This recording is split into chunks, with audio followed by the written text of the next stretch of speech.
Hello viewers, I am Deepti. As you know, according to the new education policy, Council has decided to cover more questions based on analytical thinking and logical reasoning. So we should completely prepare for the upcoming examination. Today in my video, I am going to cover a few topics which are very important from examination point of view and a few topics which you could cover briefly for the proper understanding of these important topics. Without wasting your time, starting with history, our first chapter is First War of Independence from the unit Indian National Movement 1857 to 1917. So in First War of Independence, causes are in your syllabus. Political, socio-religious, economic and military causes all are in your syllabus, including immediate cause also. And consequences will also be tested in your paper. The events जो events आपको book में दिए गए हैं are for more comprehensive understanding of the chapter only. So events को आप सिर्फ briefly read कर सकते हैं, आपको डिटेल में उनको लर्न करने की जरूरत नहीं है.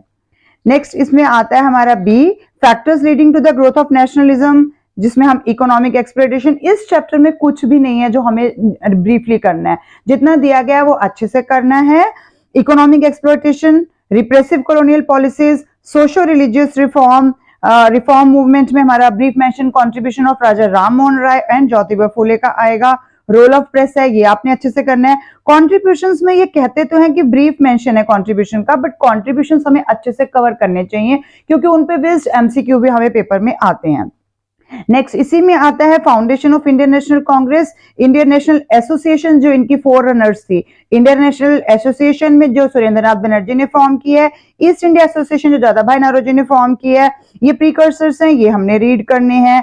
Immediate objective of Indian national Congress जब बनी है उसका ऑब्जेक्टिव क्या है, एंड पहले दो सेशंस और उनके प्रेसिडेंट्स जो हैं शुड बी मेंशन प्रॉपर्ली. ये हमारा सिलेबस है, इसमें से कुछ भी डिलीट नहीं हुआ है. हाँ, आपको बहुत सारे कांग्रेस के सेशंस दिए गए, आपको उसमें से दो सेशंस का अच्छे से डिटेल याद रखना है कि कौन कौन उनके प्रेसिडेंट्स थे, कब कब कहां कहां पर हुए हैं.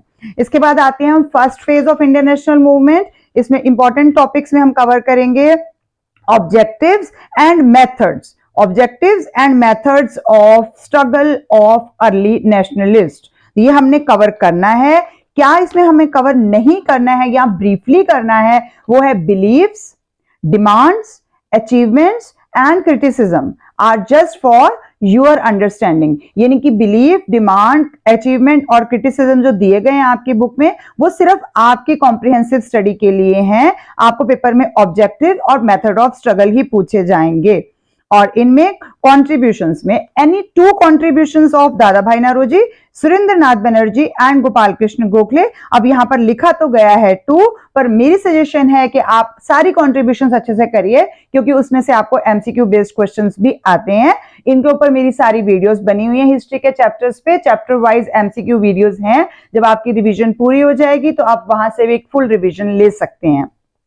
नेक्स्ट आता है हमारा second phase of Indian national movement में brief mention of the causes of partition of Bengal and its perspective by the nationalist ने उसको किस नजर से देखा था, ये हमने करना है. तो इसमें क्या नहीं है टॉपिक में, अचीवमेंट्स ऑफ रेडिकल्स, ये हमारा टॉपिक नहीं है. मतलब जिसको हमने डिटेल में करना है, जो पेपर में पूछा जाएगा कि रेडिकल्स की अचीवमेंट क्या थी, ये टॉपिक हमारा डिटेल में नहीं है.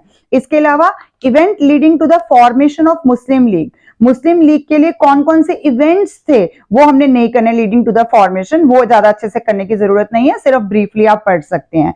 नेक्स्ट आता है impact of the Muslim League on the national movement. ये टॉपिक भी आप ब्रीफली ही कवर करेंगे कि मुस्लिम लीग का इंपैक्ट क्या था नेशनल मूवमेंट के ऊपर.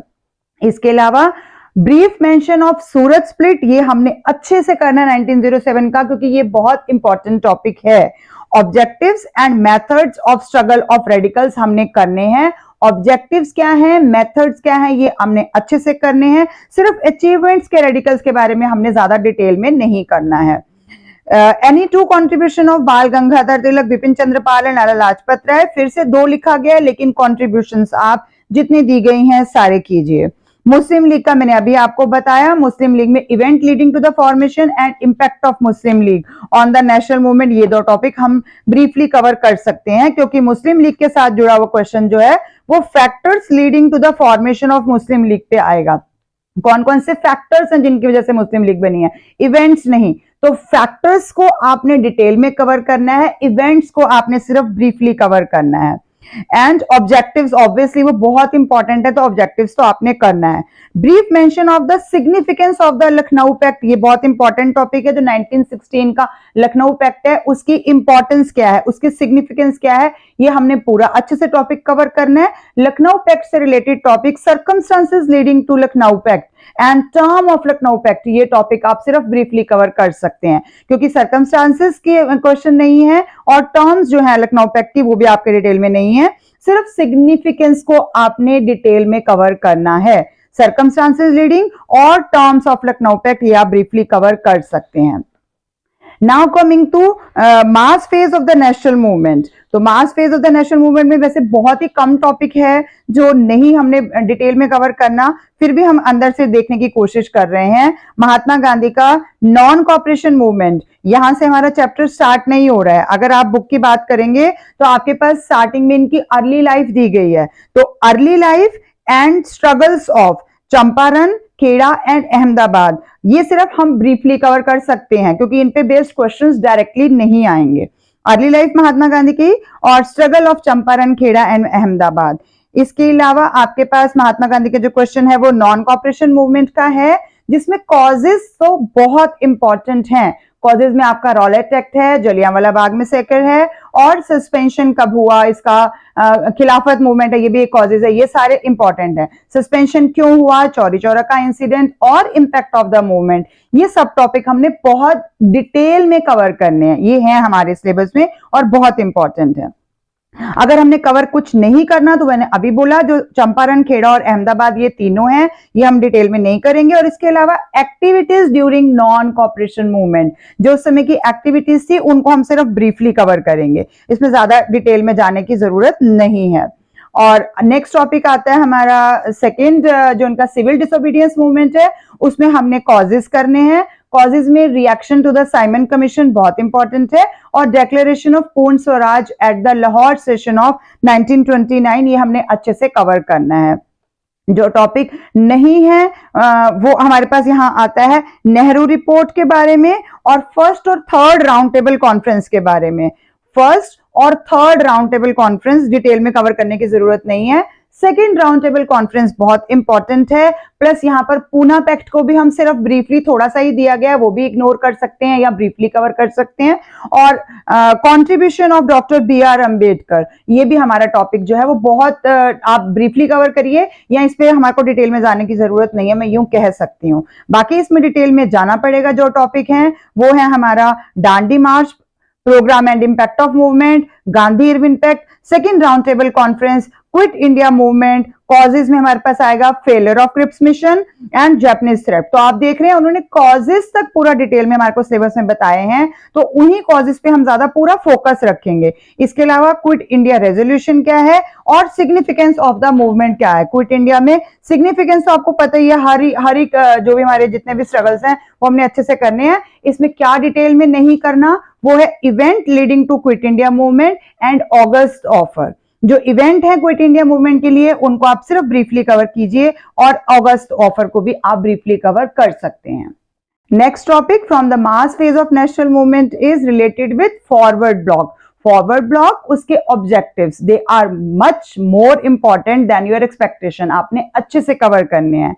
And INA, Indian national army, इसका भी ऑब्जेक्टिव्स अपने अच्छे से कवर करने हैं। And contribution of Subhash Chandra Bose, ये तीन टॉपिक हैं जो इस चैप्टर से आपको बहुत अच्छे से डिटेल में कवर करने हैं, और टॉपिक्स जो आपकी बुक में सिर्फ आपको अंडरस्टैंडिंग के लिए दिए गए हैं, जिनको आप ब्रीफली कवर कर सकते हैं या छोड़ भी सकते हैं, वो है Subhash Chandra Bose and the Congress, rift with Gandhi ji, rift in the Congress, नेताजी's arrest and escape, events in South East Asia, Tokyo and Bangkok conference, provisional government of free India and impact of Indian national army. ये सारे topics आपकी books में दिए गए हैं, but इनको आप सिर्फ ब्रीफली कवर कर सकते हैं क्योंकि मैंने आपको बता दिया मेन है फॉरवर्ड ब्लॉक का ऑब्जेक्टिव्स और INA का ऑब्जेक्टिव और रोल ऑफ सुभाष चंद्र बोस, यानी कि उनका कॉन्ट्रीब्यूशन क्या है INA के लिए। और किस किस ने क्या क्या फॉर्म किया है ये भी आपने अच्छे से कवर करना है। नेक्स्ट आता है हमारा independence and partition of India. इसमें cabinet mission plan, clauses only, cabinet mission plan में सिर्फ आपने क्लॉजेज करने हैं, तो क्लॉजेज करने हैं तो क्या नहीं करना है। Event leading to the cabinet mission plan आप बहुत ब्रीफली सिर्फ अपनी अंडरस्टैंडिंग के लिए पढ़ सकते हैं।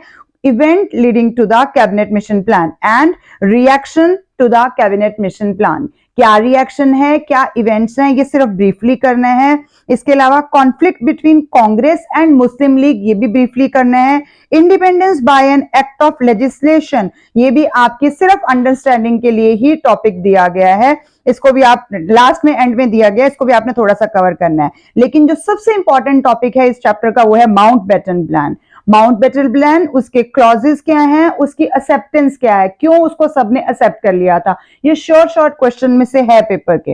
And the Indian independence act of 1947, और उसके भी आपने सिर्फ क्लॉजेस अच्छे से करने हैं, तो इनके क्लॉजेस हमारे लिए बहुत इंपॉर्टेंट है, ये आप जरूर अच्छे से कवर कीजिए। क्या आपने डिटेल में कवर करना है independence bye an act of legislation, वो छोटा सा टॉपिक आपको सिर्फ कॉम्प्रिहेंसिव स्टडी के लिए दिया गया है। नेक्स्ट हम आते हैं इसके अंदर कॉन्टेम्पररी वर्ड में। कॉन्टेम्पररी वर्ड में आपके पास कॉजेज हैं जो आपने डिटेल में कवर करने हैं। कॉजेज में ऑलमोस्ट सारे कॉजेज हैं, nationalism and imperialism, armament race, division of Europe and Sarajevo crisis जो इमीडिएट कॉज है, ये भी आए गए। रिजल्ट्स हैं, रिजल्ट्स में ट्रीटी ऑफ वर्सेल्स हो गया, टेरिटोरियल रीअरेंजमेंट्स है, formation of League of Nations हैं, ये सब टॉपिक हमने अच्छे से कवर करने हैं फर्स्ट वर्ल्ड वॉर से। इसमें क्या हमने डिटेल में कवर नहीं करना वो है events of first world war. जो इवेंट्स हैं वो सिर्फ आपकी अंडरस्टैंडिंग के लिए दिए गए हैं कि वेस्ट फ्रंट पे लड़ाई कहां थी, ईस्ट फ्रंट पे लड़ाई किसके साथ हो रही थी, वो सिर्फ आपकी अंडरस्टैंडिंग के लिए ही दिया गया है। नेक्स्ट आता है हमारे पास rise of dictatorship. Rise of dictatorship में आपने जो टॉपिक कवर करना है वो है causes for the rise of fascism in Italy and rise of Nazism in Germany. Causes बहुत इंपॉर्टेंट हैं, उनमें से बेस्ड क्वेश्चन जरूर आएगा। कंपैरेटिव स्टडी करनी है हमने मुसोलिनी की फासिस्ट और हिटलर की नाजी आइडियोलॉजीज के बीच में। अगर आपने स्पेशल पेपर पढ़ा तो उसमें भी इससे बेस्ड क्वेश्चन था, मुसोलिनी और हिटलर की आइडियोलॉजीज का डिफरेंस। तो कंपैरेटिव स्टडी आपको डिफरेंस बन के भी आ सकती है, सिमिलैरिटीज बन के भी आ सकती है, वो किसी भी फॉर्म में आपके सामने आ सकती है। बाकी आपने पूरा चैप्टर सिर्फ उसी पे बेस करना है कि कंपैरेटिव स्टडी करनी है, क्योंकि बहुत सारी चीजें से बहुत डिटेल में दी गई हैं, बट आप सिर्फ दोनों की आइडियोलॉजी को सामने रखिए और उनके साथ जितनी सिमिलैरिटीज और डिफरेंसेस आपको दिखाई दे रहे हैं उतना आप डिटेल में पढ़ते जाइए। बाकी इसमें और ज्यादा डिटेल में आपको जाने की जरूरत नहीं है, कॉजेज बहुत इंपॉर्टेंट हैं। सेकेंड वर्ल्ड वॉर की बात करेंगे। सेकेंड वर्ल्ड वॉर कॉजेज, जिसमें फिर से dissatisfaction with the treaty of Versailles, ये तो मेन कारण था, इसको हम छोड़ ही नहीं सकते हैं। सेकेंड है rise of fascism and Nazism, detail में policy of appeasement, Japanese invasion of China and failure of League of Nation and Hitler invasion of Poland जो आपका इमीडिएट कॉज है। तो ये सारे कॉजेज हमने करने ही करने हैं। Brief mention of the attack on Pearl Harbor and bombing of Hiroshima and Nagasaki। तो इसमें जो बाकी सारे इवेंट्स ऑफ द वॉर दिए गए हैं वो इवेंट्स ऑफ वॉर आपने सिर्फ ब्रीफली करने हैं। सिर्फ 2 इवेंट्स आपने अच्छे से करने हैं क्योंकि वो स्पेशल मेंशन आपके सिलेबस में कि ये आपने पढ़ना है, बाकी सब तो आप सिर्फ रीड कर लीजिए। कौन कौन से हैं? पर्ल हार्बर का अटैक जो दिया गया और bombing on Hiroshima and Nagasaki, ये 2 टॉपिक्स आपने डिटेल में कवर कर लेने हैं इसमें से, बाकी सबको आप इवेंट्स को छोड़ सकते हैं। नेक्स्ट आता है इसका लास्ट कॉन्सिक्वेंसेस। कॉन्सिक्वेंसेस बहुत इंपॉर्टेंट हैं, defeat of axis powers, formation of United Nations and cold war. तो इन टॉपिक्स को हमने पूरा डिटेल में कवर करना है। तो ये सेकेंड वर्ल्ड वॉर से रिलेटेड हो गया। अब लास्ट आता है हमारा यूनाइटेड नेशन। यूनाइटेड नेशन में इंपॉर्टेंट टॉपिक्स की पहले बात करते हैं। Next first is objectives of the UN. तो ऑब्जेक्टिव्स आ जाएंगे। ऑब्जेक्टिव्स के बाद हमारे पास कॉम्पोजिशन इंपॉर्टेंट है, फंक्शंस इंपॉर्टेंट हैं, लेकिन सिर्फ 3 ही ऑर्गन्स के। कौन कौन से? General assembly, security council and the international court of justice. इन तीनों के बारे में पूरी कॉम्पोजिशन डिटेल में पढ़नी है। जितने फंक्शंस दिए गए हैं 4 तो बहुत अच्छे से करने हैं उनके अंदर, आपने 4 फंक्शंस आप अच्छे से डिटेल से कवर कीजिए क्योंकि इससे बेस्ड क्वेश्चन आता ही आता है। अगर आपको अभी भी कोई मार्क्स डिस्ट्रीब्यूशन या पेपर की सेटिंग में किस तरह से क्वेश्चंस आएंगे में कोई डाउट है तो उसके ऊपर भी मेरी वीडियोस है, आप उनसे पूरी हेल्प ले सकते हैं। इसमें जो टॉपिक्स हम ब्रीफली कवर कर सकते हैं वो reasons for the establishment and origin of the UN. Objectives बहुत इंपॉर्टेंट हैं, लेकिन reasons for the establishment and origin of the UN कैसे हुआ इसको हम सिर्फ ब्रीफली कवर करेंगे। इसके अलावा प्रिंसिपल्स क्या हैं, हेडक्वार्टर्स कहाँ हैं एंड सो ऑन, ऐसे बहुत सारे छोटे छोटे टॉपिक्स दिए गए हैं, वो सिर्फ आपकी अंडरस्टैंडिंग के लिए आपको फंक्शंस करने हैं, वो सबसे इंपॉर्टेंट है, फंक्शंस डिटेल में कवर करने हैं। प्रिंसिपल, हेडक्वार्टर, फ्लैग, ये सब चीजें हम सिर्फ ब्रीफली पढ़ेंगे। इसमें अदर 3 ऑर्गन्स जो आपको दिए गए हैं, 3 आपके डिटेल में उन्होंने बता दिया, अदर 3 ऑर्गन्स आपको पढ़ने की ही जरूरत नहीं है। वो है economic and social council, trusteeship council and secretariat. ये आपको वैसे भी बुक में बहुत शॉर्ट में ही दिया गया है, लेकिन हम सिर्फ वही पढ़ेंगे, उतने 3 ही हम अच्छे से डिटेल में पढ़ेंगे इसके अंदर। बाकी मेजर एजेंसीज की बात करेंगे तो major agencies of United Nation में यूनिसेफ का आता है, डब्ल्यूएचओ का और यूनेस्को का, और इनके सिर्फ हमने फंक्शंस करने हैं, सिर्फ फंक्शंस डिटेल में करने हैं तीनों एजेंसीज के बारे में। बाकी जब आपको दिया गया है वो सिर्फ ब्रीफ है या आपकी अंडरस्टैंडिंग के लिए। हेडक्वार्टर कहाँ है, फाइनेंस कैसा है, ऑब्जेक्टिव क्या है, ये सब ऐसे ही आपको दिया गया है सिर्फ समझाने के लिए चैप्टर को, ताकि आपको एक बहुत अच्छी अंडरस्टैंडिंग हो जाए यूएनओ के बारे में। नेक्स्ट आता है इंडिया एसोसिएशन विद यूनेस्को। ये भी आप सिर्फ बहुत ब्रीफली डिस्कस कर सकते हैं अपने लिए कि हाँ जी हमने करना है। आएंगे आपको फंक्शंस ही, और 3 ही एजेंसीज हैं, इन्हीं में से आएंगे, 3 ही ऑर्गन्स हैं, उन्हीं में से आएंगे, तो वो आप अच्छे से कर लेंगे तो आपका ये चैप्टर हो जाएगा, क्योंकि एक शॉर्ट क्वेश्चन यूएनओ पे आना ही आना है। लास्ट आता है हमारा नैम, नॉन अलाइंड मूवमेंट। इसमें ब्रीफ मीनिंग हमने डिटेल में करना है, ऑब्जेक्टिव्स हमने डिटेल में करने हैं, पंचशील हमने करना है, रोल ऑफ जवाहरलाल नेहरू करना है, and names of architects of NAM. सिर्फ नेम्स हमने अच्छे से करने हैं, उनकी क्या डेजिग्नेशन है और नेम है, ये हम अच्छे से करेंगे। बाकी इसमें और हमारे को डिटेल में जो नहीं करना है वो है factors responsible for NAM. Factors responsible को हम सिर्फ अपने लिए पढ़ेंगे।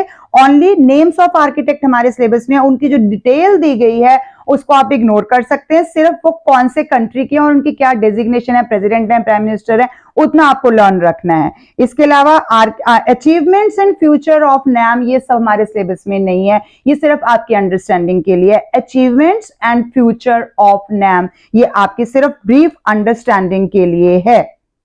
Now coming to the civics topics. First is Union Legislature. Union Legislature, first topic is meaning of federal setup in India. तो meaning हमने बहुत अच्छे से पढ़ना है कि फेडरल का मीनिंग ही क्या होता है, वो हमें पता होना चाहिए। बाकी इसके अलावा जो हमारे को दिया गया यूनियन लेजिस्लेचर में इंपॉर्टेंस ऑफ फेडरल सेटअप, वो सिर्फ आपकी अंडरस्टैंडिंग के लिए, आपको मीनिंग क्लियर करने के लिए सब कुछ दिया गया है, but importance of federal setup हमारे सिलेबस का पार्ट नहीं है। नॉन फेडरल और यूनिटरी फीचर्स भी हमारे सिलेबस का पार्ट नहीं है। नॉन फेडरल और यूनिटरी फीचर्स आप सिर्फ ब्रीफली रीड कर लीजिए। इसके अलावा हमारे पास आ जाता है नेक्स्ट टॉपिक में जो इंपॉर्टेंट हमने कवर करने हैं, पार्लियामेंट्री प्रोसीजर्स, ये इनमें बेस्ड क्वेश्चन आना ही आना है। ब्रीफ आइडिया ऑफ सेशंस क्या है, क्वारम क्या है, क्वेश्चन आवर क्या है, जॉमेंट मोशन क्या है, नो कॉन्फिडेंस मोशन क्या है, ये सब हमने अच्छे से करने हैं। स्पीकर का इलेक्शन और फंक्शंस, ये आने वाले क्वेश्चंस में से, इनमें सब कुछ डिटेल में कवर करना है। आपने इसमें से अगर कुछ आप छोड़ सकते हैं तो वो है disqualification and vacation of seats for Lok Sabha member. Disqualification हमने कर ली है, डिसक्वालिफिकेशन को आप सिर्फ ब्रीफली रीड कर लीजिए, और vacation of seats for Lok Sabha, इसको भी आप सिर्फ ब्रीफली करके छोड़ सकते हैं। नेक्स्ट आता है हमारे पास राज्यसभा के बारे में, वो भी सेम ही है। कॉम्पोजिशन, क्वालिफिकेशंस फॉर मेंबरशिप, ये हमने डिटेल में करना है। इलेक्शन क्या है, टर्म क्या है, प्रिसाइडिंग ऑफिसर क्या है, ये सब हम डिटेल में करेंगे। तो ये आपका टॉपिक है जो आपने डिटेल में करना है। Powers and functions of union parliament में हमारी सारी पावर सिलेबस में है, और ये बहुत इंपॉर्टेंट है, शॉर्ट क्वेश्चन है ही है इसमें से, तो ये आपको करना ही है। फर्स्ट चैप्टर जो हम सिविक्स बेस्ड करते हैं वो या तो फर्स्ट चैप्टर से होता है, ये प्रेसिडेंट प्राइम मिनिस्टर यही है, और लास्ट वाला 3 क्वेश्चंस आपने इसमें से देखने हैं। एक आपको आएगा जुडिशरी से, एक यूनियन एग्जीक्यूटिव में से, और एक यूनियन लेजिस्लेचर में से। तो ऑब्वियसली ये पावर्स आएंगे, पावर्स एंड फंक्शंस आएंगे। कौन सी आएगी इसके लिए हम नहीं बता सकते, लेकिन आपको ये देखना है कि प्रीवियस ईयर्स में कौन सी कवर हुई है, उसको थोड़ा सा कम डिटेल में कवर करते हुए आप जो बची हैं उनको ज्यादा अच्छे से कवर कीजिए। Legislative, financial, judicial, electoral, amendment of the constitution, control over executive, ये सारी पावर्स हमने फंक्शंस अच्छे से करने हैं। Exclusive power of both the houses, वो भी हमारा टॉपिक है, वो भी अच्छे से कवर करने हैं। कमिंग टू सेकंड यानी कि यूनियन एग्जीक्यूटिव में प्रेसिडेंट के बारे में, प्रेसिडेंट की क्वालिफिकेशंस फॉर इलेक्शन ये हमारे सिलेबस में है, जो हमने डिटेल में कवर करना है। कॉम्पोजिशन ऑफ इलेक्टोरल कॉलेज, जो चुनता है प्रेसिडेंट को, उसकी कॉम्पोजिशन में कौन कौन होता है इलेक्टोरल कॉलेज में, वो पढ़ना है। रीजन फॉर इनडायरेक्ट इलेक्शन, क्यों डायरेक्ट इलेक्शन नहीं होते हैं प्रेसिडेंट के लिए, वो हमने पढ़ना है। टर्म ऑफ ऑफिस क्या है, प्रोसीजर फॉर इम्पीचमेंट क्या है, ये सब टॉपिक डिटेल में कवर करने हैं। पावर्स में executive, legislative, financial, judicial, discretionary और इमरजेंसी, ये सारी पावर्स हमने अच्छे से करनी है। तो प्रेसिडेंट में आप कौन सा टॉपिक है जो ब्रीफली कवर कर सकते हैं, वो है manner of election of president, कि मैनर क्या है, जो चुनते हैं इलेक्टोरल कॉलेज वो तो हमने डिटेल में पढ़ना है, लेकिन मैनर मतलब किस ढंग से चुना जाता है, जैसे 1 2 3 करके, वो टॉपिक आप में नहीं है, वो आप छोड़ सकते हैं। नेक्स्ट आता है हमारा diplomatic powers of president and military powers of president, ये भी हमारे सिलेबस का पार्ट अभी नहीं है, तो डिप्लोमेटिक और मिलिट्री पावर्स को आप छोड़ सकते हैं। बाकी इसके अलावा auth of office for both president and vice president, जो ओथ है वो भी हमारे को सिर्फ समझाने के लिए दी गई है, वो पेपर में कवर नहीं की जाती है।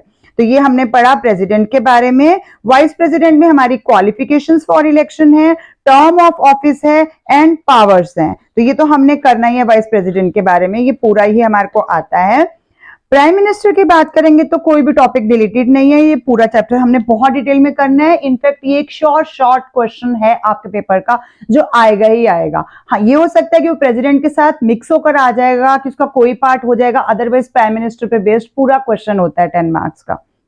Prime minister and council of minister में अपॉइंटमेंट इंपॉर्टेंट है, formation of council of minister important है, टेन्योर, फंक्शंस में भी सारे फंक्शंस हैं, policy making, administrative, legislative, financial, emergency, position and powers of prime minister, collective and individual responsibility of the members of cabinet and distinction between the council of ministers and the cabinet, ये सारे topics आपने पूरा detail में cover करने हैं अगर आप civics में ये क्वेश्चन अटेम्प्ट करने के बारे में सोच रहे हैं, और more over short answer MCQ में भी आपको कवर करना है। लास्ट टॉपिक है हमारा जुडिशियरी। जुडिशियरी में हमारे पास आता है सुप्रीम कोर्ट।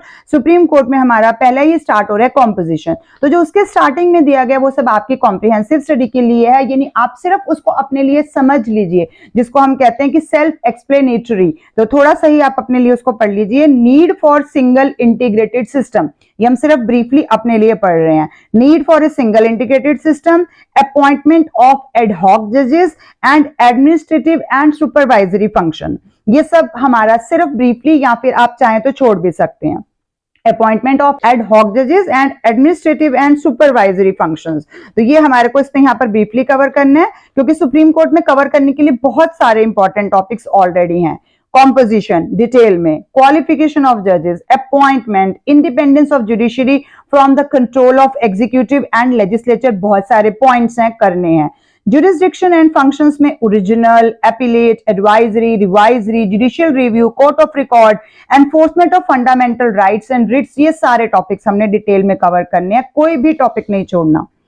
इसके बाद हाई कोर्ट पे आ जाएंगे। हाई कोर्ट में फिर से कॉम्पोजिशन से स्टार्ट होगा, तो कॉम्पोजिशन है, जजेस की क्वालिफिकेशन ऑफ जजेस है, अपॉइंटमेंट है, जुरिस्डिक्शन एंड फंक्शंस हैं, original, appellate, revisory, judicial review, court of record, enforcement of fundamental rights and writs, ये आपको पता है, जो सुप्रीम कोर्ट में वो सारे, हाई कोर्ट में भी ये वाले हमने टॉपिक्स करने हैं। हाई कोर्ट में जो कवर हम ब्रीफली कर सकते हैं वो कंडीशन ऑफ सर्विस।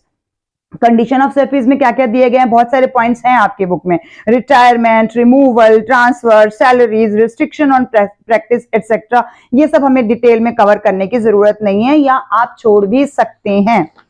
हाँ, अगर आपको अपनी नॉलेज के लिए पढ़ना है तो मैं उसको बहुत अच्छा कहूंगी। लास्ट चैप्टर आता है हमारा सबऑर्डिनेट कोर्ट के बारे में, नहीं sorry, other functions of high court में भी हमारे पास एक टॉपिक है जो हम डिलीट कर सकते हैं अपनी डिटेल स्टडी से।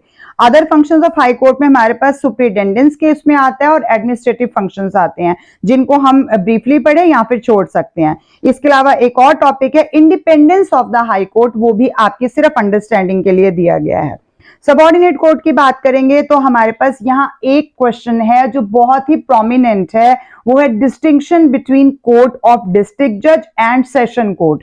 तो बहुत सारी कोर्ट्स आपको दी गई हैं बुक में, लेकिन वो सिर्फ आपकी अंडरस्टैंडिंग के लिए, स्पेशली रेवेन्यू कोर्ट। तो रेवेन्यू कोर्ट तो हमारे सिलेबस का पार्ट है ही नहीं और था भी नहीं, वो हमने नहीं करना है। कोर्ट ऑफ डिस्ट्रिक्ट जज यानी कि जिसको हम सिविल कोर्ट कहते हैं वो हमारे सिलेबस में है।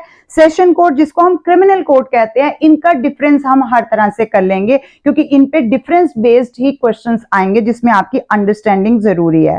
बाकी सब जो और दिए गए हैं अदर सबऑर्डिनेट कोर्ट में, जो मुंसिफ की, चीफ मेट्रोपॉलिटन मैजिस्ट्रेट की या कमिश्नर कोर्ट, ये सब सिर्फ नाम आपको दिए गए हैं, ये आपको करने की जरूरत नहीं है। आप सिर्फ दो ही करेंगे, सिविल कोर्ट और क्रिमिनल कोर्ट के बारे में।